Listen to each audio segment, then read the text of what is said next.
Hey guys, it is Chad from the Teach Better team, and I'm here with the amazing Jen Molitor. Jen, how are you doing tonight? Doing fantastic. Thanks. So we are excited to be here. As always, we love doing these grid chats, and always had a ton of people participating. If you are participating, just do me a real big favor. Introduce yourself in the comments and put hashtag live if you're right here watching us right now. But if you're watching this later, put hashtag replay, and then tell us where you are going to be doing this from. So tonight, Jen, as always, we are going to be answering any questions that people have, whether they're on topic or off topic. It doesn't really matter. But one of the things that Jen and I have been talking about kind of before we started was, so you have this grid ready, you're about to start the year. So the next step for me is like, how do I share this with my community? How do I share this with my stakeholders? How do I share this with other colleagues that are wondering what the heck I'm doing in my classroom that's getting these kids to do all this work or whatever it is, right? So we have Livia. How are you? Great to have you with us tonight. Once again, I know there's a lot of people watching, so make sure you introduce yourself in the comments. Don't just be a stalker. It's okay. So Jen, let's start with if I'm a teacher and I just learned about this and I'm really excited to start using the grid method in my classroom. Why do you think it's important to kind of talk to my colleagues about this and let them know what's going on from your perspective? Well, you know what? As you were talking, I was thinking, as a principal, if there's a teacher who wants to try it and the principal has no idea, you're going to need to get buy-in from the administrators, too. True. So I think it would be a great idea to share your ideas with your administrator. Just set up a meeting with them and like, I'm so excited about this. I think it has a lot of potential. Here's what I'm going to try. Maybe ask for some support. Invite the administrator in. Maybe once you get it up and going a little bit for feedback. But I know once our administrators in a previous district saw it, they were like, "This is amazing." So start there. And then with your colleagues, it would be awesome to have you co-collaborate, co-conspirator, to build a grid together so that you have somebody muddling it through with you, to bounce ideas off of. What do you think? Yeah, no, I think all of that's great. So I love that you brought in the administrator to that conversation too. I realize that's your perspective, so I'm glad that you thought about that. But absolutely, like you shouldn't just be going in and going, I'm doing all this, everything else is out the window, right? Because maybe there's other things you need to focus on. There's other things. So I think sitting down, and I think we have to be careful about how we do this because there's a lot on principals' plates right now. I know, Jen, you've been working your tail off in your office all day probably for the last couple of weeks as soon as you got those keys. But I talk to principals every single day. That's a big part of my job.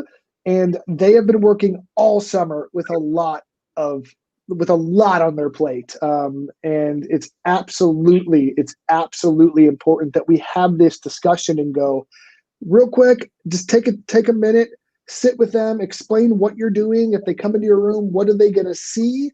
How is it going to be helping kids, right? I think those are really, really important conversations. And then I love the fact that you want colleagues collaborating. So even if, and this is really important, even if you're not making a grid with your other colleague because they might not be doing the grid method, it doesn't mean you still can't talk about the instruction or the lessons or the tasks that are going into the grid. And so I love the fact that you brought up that collaboration. So I want to say hi to Danielle, Livia, Christy, Ray Hewart, who just published a brand new book, Teachers Deserve It. Shout out to Ray. That was just this week with Adam Welcome. We are super pumped about that here on the Teach Better team. Kate Clayton, Brianna, everyone's joining us tonight. It's going to be a good chat, I think, Jen. So I love those tips. I love those. And the other big thing that you mentioned that I think is really important, inviting people into your classroom. I think that is probably one of the most important things you can do. And to me, Jen, people support what they understand, but they fear and question what they don't understand, right? And I think for me, the most important thing is building the understanding of what am I doing in my classroom? Why is it good for kids, right? Absolutely. We started the grid in a K-5 elementary. And so the 612 administrators had no idea what was grid, and they're starting to hear it from kids, from parents, from the administrators. They're like, what is this grid thing?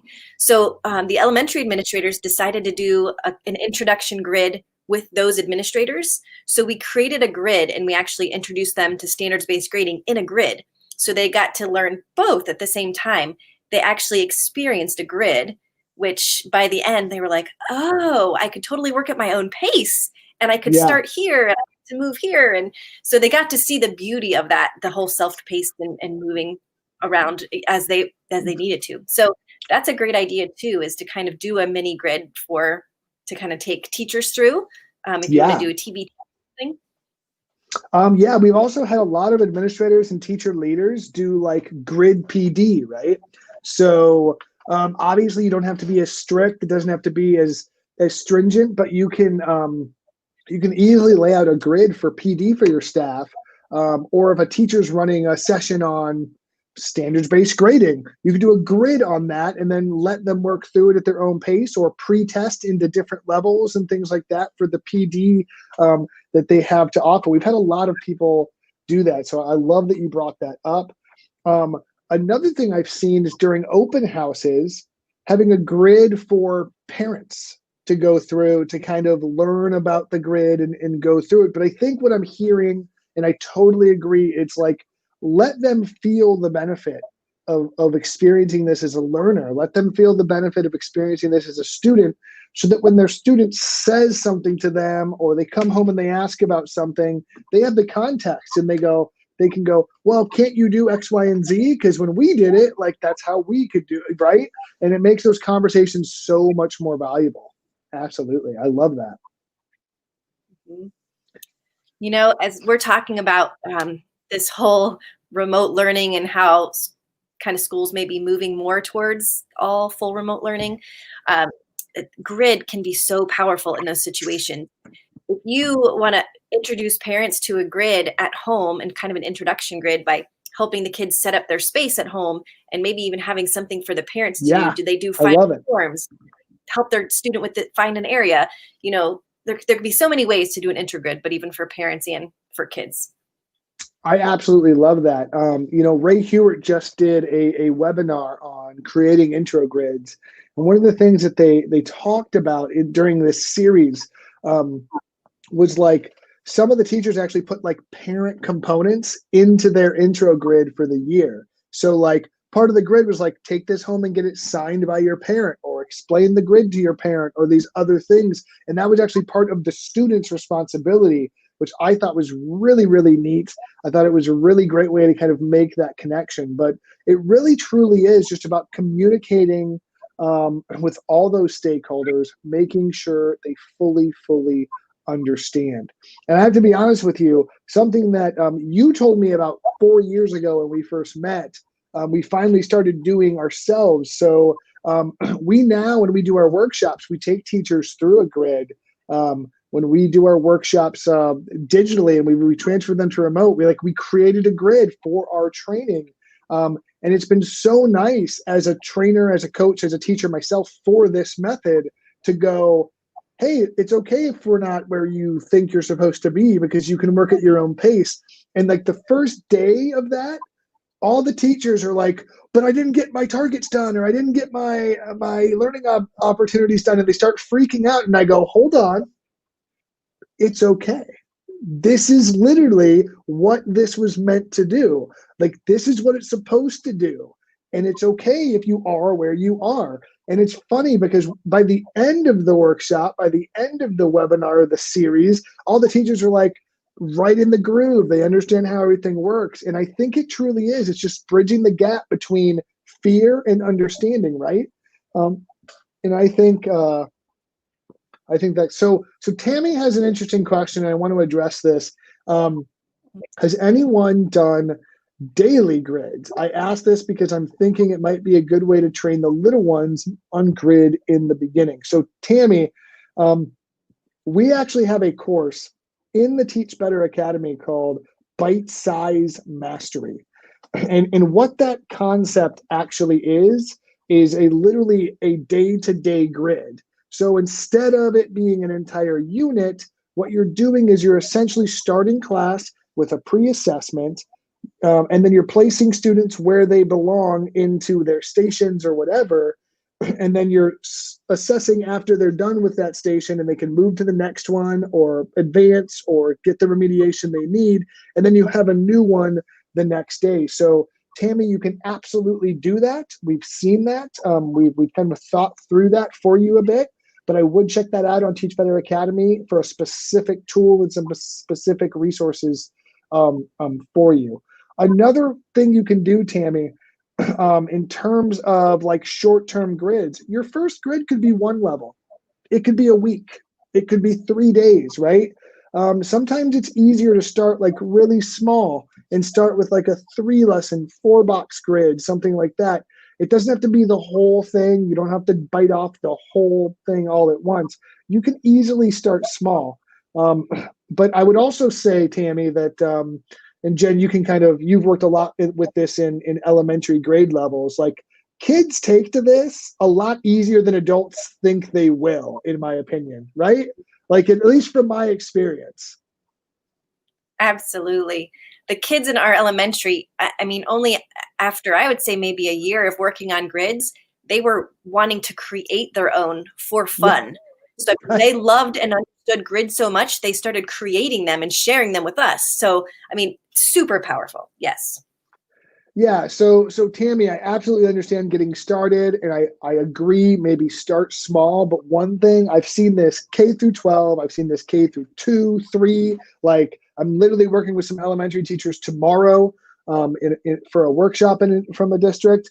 And we've seen this thrive at these other levels. So I've definitely seen this full scale in a kindergarten classroom. So I think it can still work for you. But in terms of getting started, I do think maybe starting small. Another thing, Tammy, to get started would be take a project that you do with your students, maybe that lasts like a week or 2 weeks, and break that into a grid.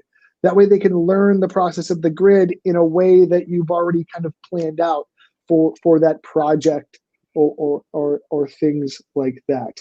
So Crystal Staggs asks, is there a place where we can see samples in each subject area so I can wrap my head around it to get started? So if you go to Crystal, teachbettergroup.com, I'm going to put the link right here. Our private Facebook page where this is posted, as well as a lot of other resources, we have a file section of that page. However, we do not have it organized like you can't click on like a standard and then the grid just spits out, okay? But if you join that private Facebook group, there are teachers K through 12 from multiple states, multiple subject areas, multiple grade levels for you to interact with. A lot of teachers do share grids, and we do have a file sharing section of that site, so you can see some different examples and things like that. And if you're still stuck, Crystal, you can always email me at chad@teachbetter.com, and I'd be happy to kind of walk through it with you or collaborate on a grid, just so you know. So let's talk about what. So I always caution teachers about sort of pitting students against other teachers, even if it's not on purpose. Does that make sense, Jen? Like if you're doing the grid, you're letting students work at their own pace. You're giving students multiple chances on assessments and retakes and things like that. Now, these are all best practices, but they're not necessarily practices that everybody follows. So the scenario that I always picture, and I actually had this happen to myself, is a student goes to another teacher down the hall and goes, well, Mr. Ostrowski lets us do X, Y, and Z. Why don't you let us do that, right? So what tips do you have from your standpoint to help teachers avoid that? I think when teachers start sharing really vulnerable in the beginning and say, hey, everybody, I'm going to try this new thing. I'm not sure how it's going to go. I'm using some of the same activities as, my teaching partners are. But I just wanted to let you know I'm trying it, and I'm happy to share my successes and failures. And if anyone wants to learn more about it, feel free to stop in. And if you want to come in the beginning and see how I'm muddling through, join. But I think being really transparent in the beginning, not trying to hide it, like, hey guys, I'm taking this huge risk. I'd love to have your support. If anyone wants to do it with me, like, jump in, like, let's do this together. I think that's really important, that you don't come across as like, oh, this is mine and I'm doing something really cool, but no one else can, even though that's not our intention, sometimes trying to hide that, it seems like you don't want them to all have this great idea. So I would be super transparent and inviting them from the beginning. I 100% agree with everything you just said. Make sure you're open, honest about why you're doing it. I would also let your colleagues know and go, hey, I'm trying this new thing. I don't know how it's going to go. Like, we're going to see, but just so you're aware, students are going to be able to work at their own pace. So they're going to also be getting multiple chances on assessment. So if students bring this up in your classes, this is why that might be happening. The other thing that I was always really, really explicit with my students about, I was talking 6th, 7th, 8th grade students is what who I worked with, is I always told them, listen, because this actually almost caused an issue for me at one point. And I said, listen, every teacher that you have is doing the best they can for you, and they're doing what they think is best for you based on the information that they have. So it's not about me being better than them or them being better than me or who you like better. It's about everyone trying to help you and support you. And so something I was really explicit with my students about was just that now, just because I do this doesn't mean you should expect so-and-so to do it down the hall, or doesn't mean you should expect anyone else to do it. That's up to them. If they have their own styles and they do their own awesome stuff. But this is what we do in here. And that ended up being a conversation we actually had. But I think it's just about having those conversations. It's about being transparent, and it's about being open, right, to having those discussions. Absolutely. Yep, I love that. So I'm not seeing a ton more questions come through. Once again, if you're joining us just now or just catching up, because a couple people just hopped on, do #live in the comments so we know you're watching us right now. And if you're watching this later, just do hashtag replay. Yeah, #replay. I don't know why I couldn't think of that word right now. So this is also an open forum. So we're talking about communicating with stakeholders, but if you have your own grid questions, the clock's ticking before August, everyone, right? The clock's ticking. So if you have your own questions, now is a great time to ask them while we have the amazing Jen Molitor. And I guess I'm here too to help, however I can. Maggie Gifford is watching live. I love that. I'm actually going to get to hang out with Maggie tomorrow as an ambassador. She's going to be actually helping me with some of the elementary teachers we're working with, which is really, really cool. I'm super excited about it. Candace Miller is also here, which I'm super excited about. And Candace Tobias. All the Candaces are joining us right now. This is super, super exciting. So what would you say? Now you're going to be a principal this year. Congratulations again. In case anyone doesn't know, Jen is stepping up a bit. She's taking a leadership role, which I think is fantastic. She's got a ton of experience with instructional coaching and leadership already. So I think you're going to do an amazing, absolutely fantastic job. So let's say, Jen, you have a parent who is hearing a student kind of go, I don't like the grid, or I'm not like super into it, and they're complaining, and you get that dreaded email, the parent that goes, what is this teacher doing? I don't understand. And then what is your response as an administrator, or what advice would you give to a teacher who's dealing with that? And then Crystal Staggs, I do see your question, so we'll address that in a minute. Yes, so there's so many things. One of my goals this year is to be in every classroom once a week for 15 minutes. So just not evaluative, but hanging out. I want to I want to know their instruction. I want to know the kids. I want to know what's happening, their style. And that way, when parents do call me, I can say, oh my gosh, you know what? I'm in Becky's classroom every week, and this is what I'm seeing. And you know what? I did notice that Johnny sometimes struggles because he gets to level 4 and it's really hard and he has to really apply himself. So I would hope that I could have some examples from being in the classroom. That's a great point. So if your administrator isn't in your classroom, invite them in so that they can have that background and be able to like, absolutely, I got that. You know, so that's one.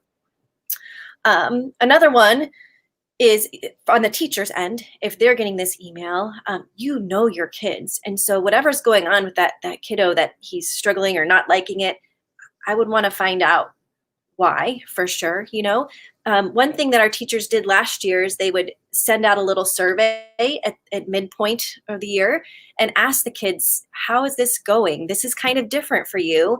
How does it feel? What are your favorite parts? What do you struggle most with? What do you wish we could get rid of? And the kids were super honest. And then using that, you could kind of have some one-on-one check-ins like, hey, you hate the grid. What's going on?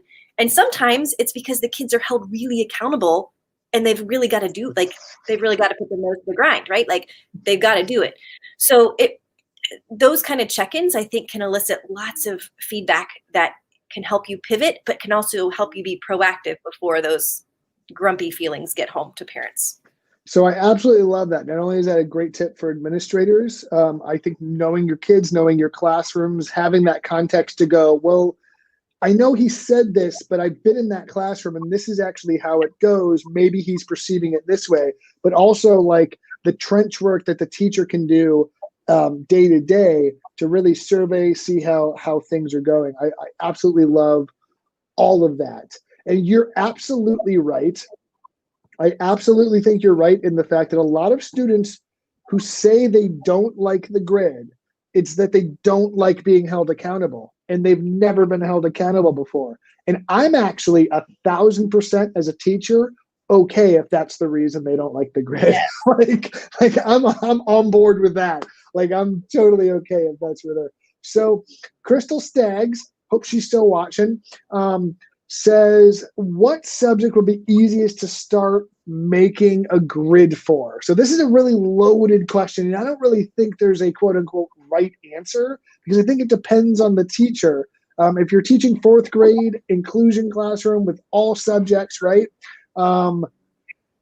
I would say start with the subject you're comfortable with. I've had a lot of elementary teachers start grids with science and social studies because those are usually seen as sort of like safer experimental grounds, right? But I've also had a lot of elementary teachers start with math because it's their most important subject and they thrive and they increase their scores. So I think that's really up, Crystal, to the individual teacher. And what you feel comfortable with. Would you agree with that, Jen, or do you have any thoughts on that? Mm-hmm. And I think, too, you could go with your strength. And the other thing is, with reading, if you think about if you're going to do a novel study, I've broken up Ramona Quimby, age 8, for a challenge for 2nd graders.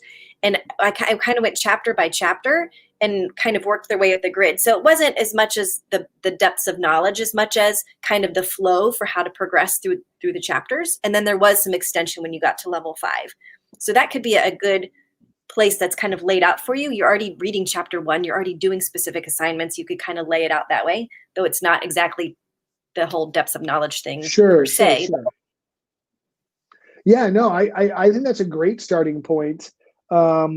I think reading and writing both lend themselves very, very well to the grid. Maggie Gifford says math was the easiest for her because they had a program and they could build off of the program. And then they had to create from scratch. So Van Scott says yes. He agrees kids who don't like mastery learning have learned how to navigate the game. Absolutely, Van. And now you're changing the rules to the game that they've learned how to play. I see this literally all the time. I've actually gotten students to admit it to me when I visit classrooms, that it's not that they don't like the grid, it's that they don't like all the work and the learning they have to do in the grid. And I sadly tell them when this happens, I am totally okay with that, sir. I apologize that you feel that way, but if it's working. I actually had one student admit that he was learning more than he ever had before, but still didn't like it because of all the work he had to do. And I said, I'm sorry, buddy, but I'm cool with that. You don't have to like it, especially if it's working that well, right? Like, because we're here to grow. We're here to go. And then Livia Chan says she started with math because it was easier to wrap her head around. And Livia brings up a good point. Different teachers view different subjects differently. If you're really strong in math, and you said play to your strengths, right? If you're really strong in math, you might see exactly how those depths of knowledge fit and how things work, and you might be just boom, boom, boom, boom. But if you're really good at breaking down the process of reading or writing a paper and things like that, you can also break it down that way. So I totally understand that as well. So I do not want to keep Jen on this live all night. So if you guys have any more questions, I would love for you to bring it up in the next like 30 seconds or so. But Jen, as we kind of get into like the later parts of this live, do you have any general advice in terms of just like sharing, talking to stakeholders, things you've seen work really well for teachers, or things that you should never do? Things that people should never do if they want to share the grid with people. I don't know about the never do part, but that's fine. I that just was throwing it out there. Something that worked really well in our district was teachers presented to the school board and shared this new type of learning in the classroom. And in their sharing, they had a student video of the work. So it showed the kids sitting down, flipping the cups, working in pairs, reading aloud, doing all the different things all at their own pace. And so they shared that in the school board. They were nodding. Somebody from the paper was there. I think I sent you that news article. You did. I saw the article. I did. Yeah. So, I mean, the news journalist wrote a paper on it, like wrote an article and put it in the paper about the grid method. So doing things like just creating your story, telling your story instead of letting the parents tell you know, that's super important for creating that culture that you want. And that's really going on, as opposed to what is it that these kids are doing in the classroom? I hear that, the teacher's not teaching anymore. Right. They're teaching. Yeah. Huge misconception. Huge misconception. Right. And Tammy brings up a good point. She says she thinks they're going to get more parent buy-in because times are different and they know teachers are going to be doing things experimentally, right? So now's a really good time to like not be afraid to experiment a little bit if you know it's what's best for kids. And now's a really, really, really good time. So Danielle said that she wants to go gradeless in 100% scale system. So Danielle, I applaud you. I think that's absolutely amazing in a more holistic mastery-based setting. And while standards-based grading in itself and mastery grading in itself don't have to be connected to the grid method directly, doing the grid method should make that process easier for you because you have a direct link to identify what the student knows, what they have not mastered yet, and where they are in their depth of understanding. So Danielle, I'm picturing, when Rick Wormelli talks about a perfect standards-based report card and things like that, he talks about sort of you open this book of all of these objectives with a scaled score on each of them. Instead of saying math, algebra, it's this is your math report card, right? And it has all these things listed and what the student can't do and what they can do. It doesn't have to necessarily be grades. It could be meeting this objective, working on this objective, advanced or exceeding in this objective or target. And I think the grid method truly lends itself for the primary reason that it causes the instruction to match the feedback in the reporting system being used. And I think a lot of times we want to go gradeless or we want to do standards-based or we want to do mastery-based grading. And then we go, but the instruction isn't mastery-based yet. And the instruction isn't standards-based yet. So now we're not measuring anything. We're just poorly grading everything, right? So I really think this lends itself to that, based on that question. I just wanted to address that because I saw it come through the feed. Do you have any thoughts on grading or have you seen anything? I think you can embed, sorry, tickle. I think you can embed grading into exit tickets and embedding the assessments. You can totally give grades as needed based on where you are in those levels. I mean, a lot of the teachers have taken their end of unit assessment, and the end level for level 1, for level 2 are portions of that assessment. So you actually have a grade at the end. Love it. Yeah. So, and I like that you brought that up, because you don't have to go grade this. You don't have to go 100% standards based. Now, what I will tell you is that I will always support best practice and feedback and grading, which in my opinion is a mastery based, holistic, growth focused feedback model, like standards based grading, as opposed to like the traditional A through F 100-point scale. However, we have worked easily with schools and districts that have are like a old school grading system, and we've worked with schools and districts who are 100% mastery based. So literally, no matter where you are on the spectrum, this is going to move your practice in feedback and grading in the right direction, because you're going to have that data to report it accurately and report it well, which is really truly what that feedback is about. It's about growth. It's about that holistic growth of the student. So, Jen, I want to kind of start wrapping this up real quick. Do you have any final parting words? As long as we don't have any questions come in through, I promise I'll let you go in here just a minute. But do you have any final thoughts as teachers blaze into August and school gets started? Well, I love, I don't remember who it was, that it's now kind of a great time to take risks, and parents are expecting some things to be. Yeah, so I love that mindset, and that it's kind of permission to try something new and not worry too much about like, oh gosh, I could fail at this. So I'd say try that and be proactive as possible as far as sharing what you're doing before you do it. Share it with kids, share it with parents. Hey, I'm trying this. Here's the premise for this. I want your kids to master each concept. I want to give them as much feedback as possible. Like, share all those amazing things with them, and they're going to be bought in before day one, before you actually start. Yeah, so I echo the same thing in all of our training. So I love that you said that. Get ahead of the questions. Get ahead of the negative thoughts by answering the questions before you start. I absolutely can't agree with that any more than I do. Absolutely, send the letter home, make the video, let them know what's coming for their children. But also, don't be afraid to fail beautifully. Don't be afraid to try something new, experiment, be uncomfortable, and admit that to your students. Something I used to always do with my students is be like, hey guys, I'm trying this.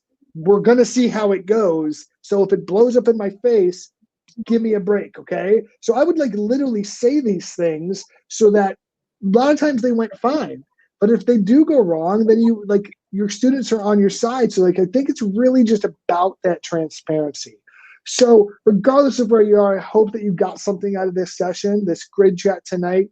Jen, I want to thank you as always for joining us. You do an amazing job, and I love your perspective.